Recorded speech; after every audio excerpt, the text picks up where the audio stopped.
Obviously, as the investigation unfolded, did you have people take pictures of the location? Our crime scene came out and photographed and processed the scene. All right, and in this photograph here, as part of the presentation, are these essentially how the cars were there when you arrived on scene? When I arrived on scene, that's how they were, yes. And would this essentially be called the final resting of the vehicles? Correct. That's what we call final rest, yes. Okay, and obviously on the left, we see that was the Ford Mustang driven by Cameron Herrin, correct? Correct. And on the right was that, what was described as the gold Nissan Altima? Correct. And then the next photo here is this just showing a different angle looking north up Bayshore where you can see the stroller off in the distance ahead of the Mustang. Correct. Now this next photograph here, that would be, for the record, just a photograph up close of the Mustang where there's damage on the driver's side portion of that vehicle. Did you, in your investigation, determine, in fact, what you believe to be what had caused that damage there at that location? Would be the impact with the victims. Okay, and was it also impact with the stroller that was carrying Lilia, the Correct. child? Correct. And then the next slide, did you further just document a close-up just showing the damage, showing the strike? Was that picture consistent with the strike with both victims being there on the left driver's side of the vehicle? Yes. Okay. And then in the next picture, did you document that there was some damage to the vehicle there in the passenger bottom portion of the window, indicating where the victim had struck the windshield? Correct. And then in the last photograph here, is that a photograph of the stroller, just documenting the damage? Yes, that was the stroller would have been when we arrived. And was that damage, did you at some point verify that that damage was consistent with that damage there on the driver's side front portion of that Yes, Ford Mustang? You can line the stroller up with the Mustang, and you can see how it fits in there perfectly.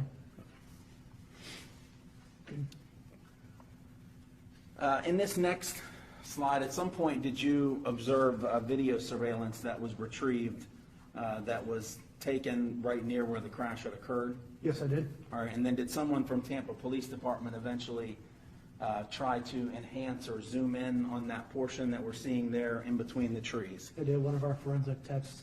All right, and if you can just describe to us, before I play it, essentially kind of what we're going to be looking for here before I play this video. And that would be looking kind of southeast on Bayshore.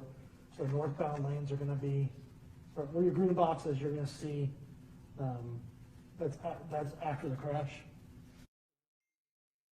Come through that green box area there, and then the two cars will. All right, so what we're seeing there as far as like the reference point of that gazebo, just beyond that gazebo across the street through those trees, is that essentially where the impact had occurred? Yes.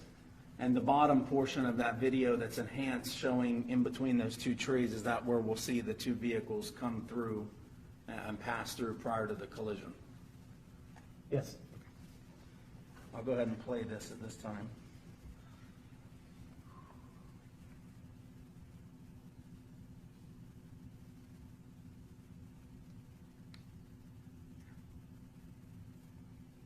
Now, what we just saw it there, I'll play it again, but I just paused it there. Is that first vehicle that we see in that bottom enhanced portion, is that the Ford Mustang just prior to the collision? It is.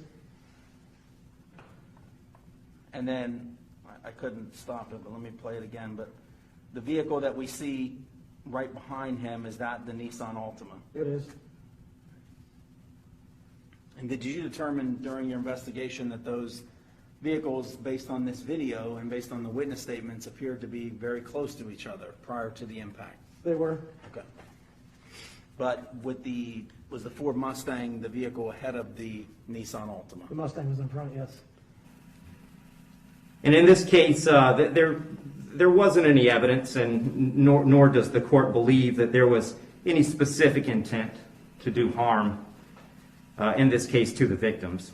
But there was intent to drive at an egregious speed, 102 miles an hour, regardless of the consequences and regardless of who that ended up harming.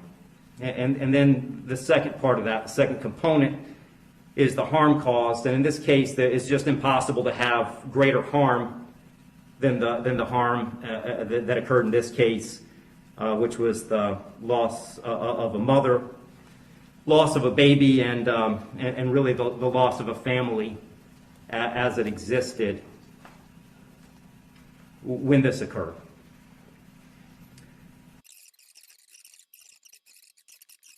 And the court doesn't find that either the minimum or the maximum is appropriate in this case. I've said it several times, the serious nature of the offense, egregious nature of the conduct, and mostly the harm that's been caused prevent me from putting this as a bottom of the guidelines minimum case. But the departure bases argued by the defendant did provide some reason not to put it at the top of the maximum. And specifically, the court did take into account that the defendant's 18, certainly responsible for his actions, and he's being held accountable for his actions.